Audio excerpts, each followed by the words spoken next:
안녕하세요. 묘한의사입니다. 오늘 이 시간에는 피부질환에 비타민 D를 먹을까요? 말까요에 대한 이야기를 한번 해볼 거예요.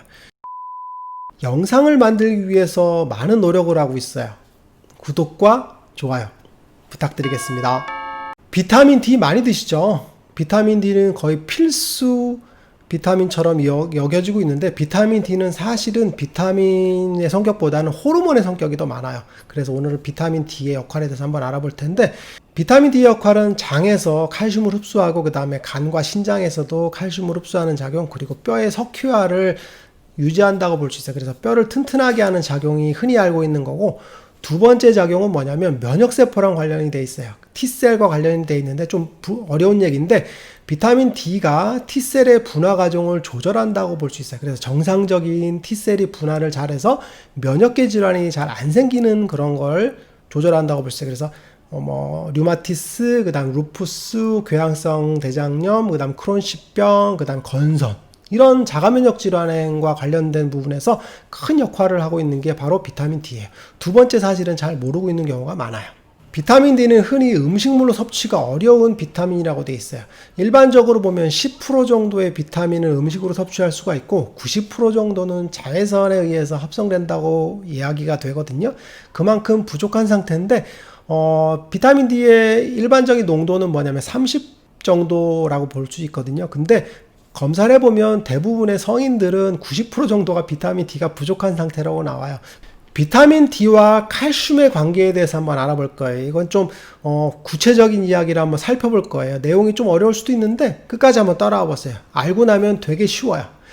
칼슘과 자외선에 대해서 한번 알아봐야 되는데, 우리가 자외선이 피부에 닿잖아요. 그러면 자외선을 차단하는 성분 중에 하나가 뭐냐면 칼슘이에요.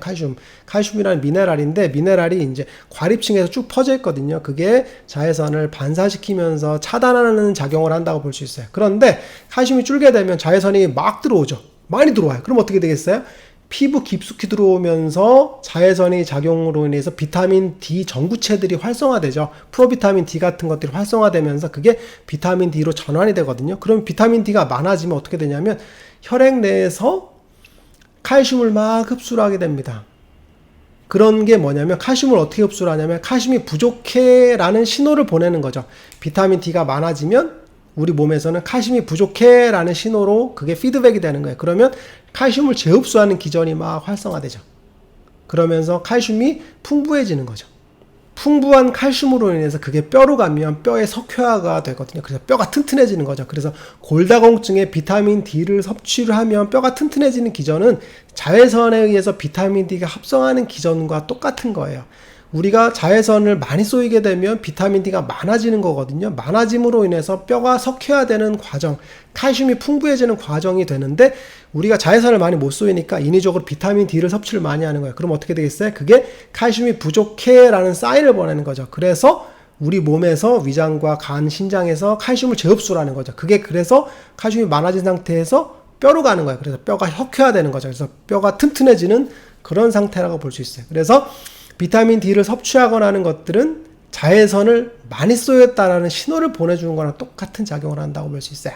그런데 칼슘의 또 다른 역할이 뭐냐면, 피부에서 보게 되면 우리가 각질이 분화되거든요. 피부라는 건 이제 기저층에서부터 유국층으로 성숙해 나가고, 그게 과립층으로 해서 각질층으로 노화되는 거예요. 노화된다는 건 뭐냐면 껍데기만 남는 거거든요. 단백질만. 그러면서 과립층과 각질층이 튼튼한 껍데기를 형성하는 거거든요. 각질을 형성하는 건데, 이 과립층에서 중요한 역할을 하게 돼요. 과립층에서 보면 그게 분화되는 과정에서 층판소체라는 데가 있는데, 죽어가는 세포죠. 죽어가는 세포로 인해서 칼슘 채널이 열려요. 죽어가면서. 그러면서 칼슘이 밖으로 세포 내로 들어오고, 그 다음에 층판소체는 빵 죽어가면서 분리를 돼요. 그러면서 기름이 분비되거든요. 그게 바로 그 유명한 세라마이드예요.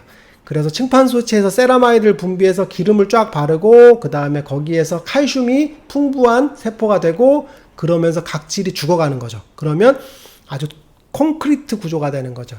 그죠? 브릭 앤 모르타르 구조라고 하는데, 우리가 흔히 얘기하는 피부 장벽에서 벽돌 구조를 얘기할 때 사이사이에 기름을 바른다고 하잖아요. 그게 바로 세라마이드인데, 그 세라마이드를 분비하는 작용을 하는 게 뭐냐면 칼슘이에요. 그리고 그 세포 스스로도 칼슘으로 인해서 튼튼하게 하는 작용을 하고요. 그래서 각질의 정상적인 분화와 그리고 각질 세포를 튼튼하게 하는 피부 장벽을 이루는데 중요한 게 뭐냐면 칼슘이에요.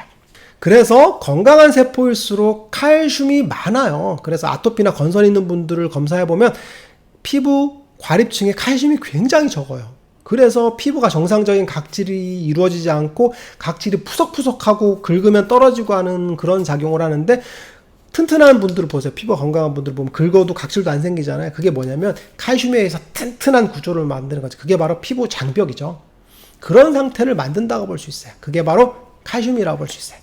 우리가 건선이나 이런 습진성 피부 질환에 광선 치료를 많이 하잖아요. 그게 바로 아까 얘기했던 것처럼 비타민 D와 칼슘에 관련된 부분이라고 볼 수 있어요.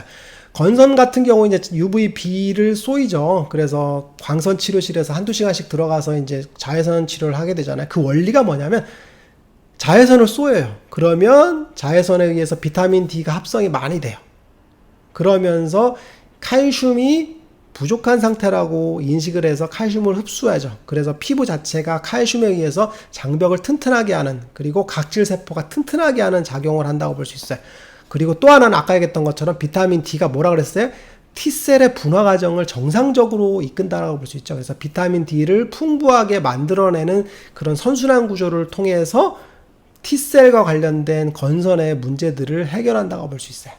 그래서 자외선 치료는 건선에 많이 쓴다고 볼 수 있어요. 건선과 관련된 약 중에 비타민 D와 관련된 약들이 굉장히 많아요. 약성분 한번 봐보세요. 다이보네트나 자미올이 되게 유명한 약들이거든요. 제일 많이 쓰는 약들인데 그게 바로 비타민 D랑 관련돼 있어요. 칼시포트리올이라는 성분이 들어가 있는 건데 이게 이제 비타민 D 유도체거든요. 그래서 칼시트리올이라는 성분으로 바뀌는 거라고 볼 수 있어요. 그래서 비타민 D를 직접적으로 피부에 발라주는 거예요. 그럼 어떻게 된다 그랬어요? 비타민 D가 많아져. 비타민 D의 T셀과 관련된 면역계 세포 분화가 정상적으로 이루어지고, 또 하나는 칼슘 채널에 의해서 피부가 각질이 정상적인 그런 분화 과정을 이룬다고 볼 수 있죠. 그래서 두 가지 원리를 동시에 이룬다고 볼 수 있어요. 그러면 비타민 D를 피부 질환이 있으면 먹어야 될까요? 말아야 될까요? 먹어요, 말아요? 주사 맞아야 말아요? 사실은 이제 칼슘과 비타민 D와 관련돼서는 의견이 굉장히 많아요. 2010년 영국의학 저널을 보게 되면 칼슘을 섭취했을 경우 심근경색의 위험도가 31%나 증가했다라는 연구 보고가 있어요. 그리고 신장 결석의 위험도가 높아지고 대장 용종의 가능성들이 증가한다라는 보고가 있거든요. 그래서 칼슘 섭취에 대해서는 제한적인 경우가 많고 특별한 경우가 아니면 별도로 섭취하지 말라고 권장하고 있어요. 비타민 D와 관련돼서는 특별한 부작용이 없어요. 그래서 섭취에 대해서는 특별한 제한이 없는 경우가 많은데 의견이 분분해요. 효과가 있냐 없냐에 대한 부분이 많거든요. 그래서 대한골대사학회에서 이제 가이드라인을 정했는데, 보통 폐경기 여성이라던가 50대 이상의 성인분 중에서 비타민 D가 적은 경우에는 비타민 D를 소용량으로 섭취하는 거에 대해서는 큰 문제가 없고 권장된다라고 볼 수 있어요. 그런데 비타민 D의 효과와 관련돼서는 사실은 저널을 살펴보면 효과가 있다, 없다 굉장히 많아요. 그런데 일반적으로 비타민 D를 많이 복용하게 하거나 뭐 의무적으로 복용하게 하는 경우가 많은데, 비타민 D와 관련돼서는 사실은 효과가 있는지 없는지에 대해서 항암작용이 있다, 암을 예방한다, 면역계 문제를 해소한다라고 하는데 사실 만병통치약처럼 쓰이는 경우가 많은데 그거에 대해서는 좀 따져볼 필요가 있을 것 같아요. 비타민 D와 관련돼서 의견이 분분한데 제 권장사항은 뭐냐면 햇빛을 쏘여주는 생활을 많이 하자라는 거예요. 햇빛 같은 경우는 우리의 신진대사를 활성화시켜주고 불면증이라던가 스트레스 해소에 굉장히 좋거든요.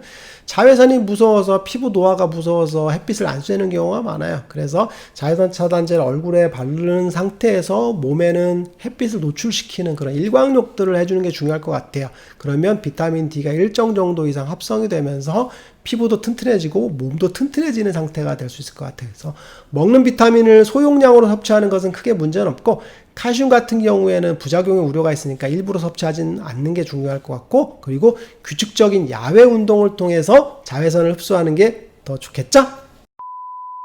영상을 만들기 위해서 많은 노력을 하고 있어요. 구독과 좋아요 부탁드리겠습니다.